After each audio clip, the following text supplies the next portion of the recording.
Olá pessoal, meu nome é Adriano, eu sou estrategista da Futura Investimentos e quero conversar um pouco com vocês sobre um fenômeno bastante documentado e comentado nos Estados Unidos, que é a performance dos mercados no período compreendido entre maio a novembro. Há um ditado nos Estados Unidos aplicado a esse intervalo em termos de performance para os mercados.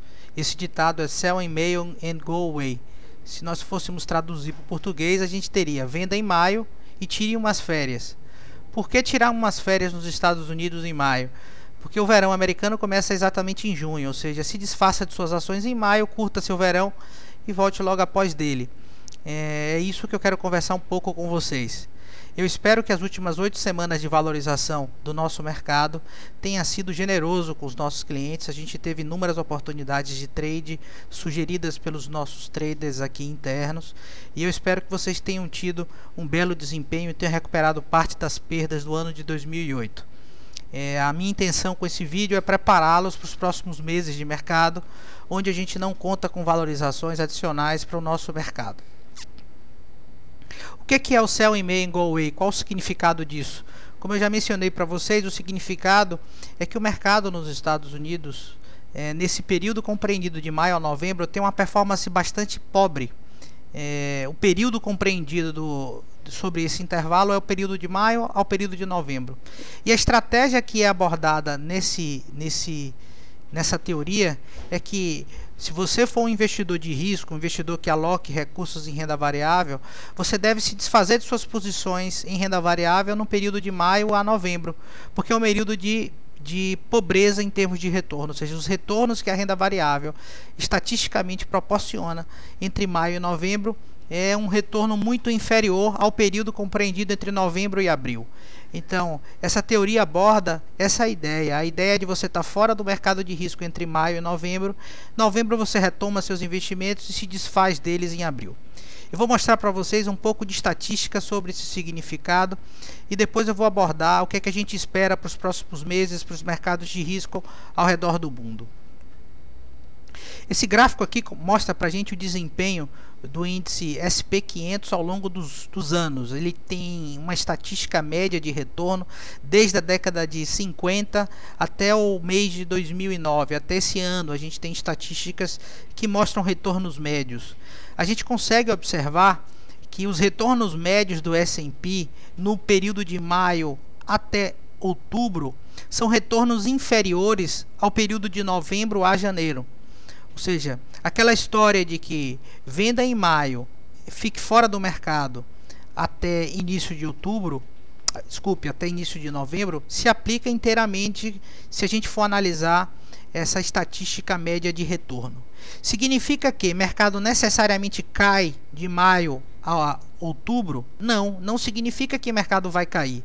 Significa que, do ponto de vista estatístico, esse período ele apresenta retornos inferiores ao período compreendido entre novembro e abril. Aqui eu tenho uma estatística também de mercados emergentes da década de 90, início da década de 90, o ano de 90, até agora em termos de retorno. A gente percebe que, se a gente for analisar também os mercados emergentes, o período compreendido entre maio até outubro é um período onde o desempenho dos mercados é mais pobre, é menor. Se a gente for olhar o retorno que o mercado, do ponto de vista médio, apresenta entre o mês de novembro a abril, é um retorno superior ao intervalo compreendido entre maio e outubro. Ou seja, a máxima: venda em maio, recompre sua posição no final de outubro, início de novembro, mais uma vez se aplica quando a gente analisa a performance média dos mercados emergentes. A gente não poderia fazer esse estudo se a gente não aplicasse para o nosso mercado aqui. Como é que o nosso mercado, como é que o Ibovespa se comporta do ponto de vista estatístico ao longo do ano? Aqui no Brasil, mais uma vez, a máxima de retornos pobres entre maio e outubro se aplica. A gente percebe que, do ponto de vista médio, desde 94, quanto da estabilização da nossa economia para agora, a gente percebe que o retorno médio estatístico da nossa bolsa entre maio e outubro é muito mais pobre do que o retorno apresentado entre os meses de novembro a abril. Mais uma vez, o que a gente percebe é que vender em maio, recomprar posição em outubro, funciona do ponto de vista de retorno médio aqui no Brasil. Qual a ideia de trading que eu gostaria de deixar ao final desse vídeo? A gente já viu que do ponto de vista estatístico, continuar posicionado nos próximos meses não é uma ideia das mais sensatas, porque do ponto de vista estatístico, os próximos meses irão apresentar um desempenho pobre em termos de retorno. Significa que o mercado vai cair? Não. A nossa bola de cristal continua com defeito.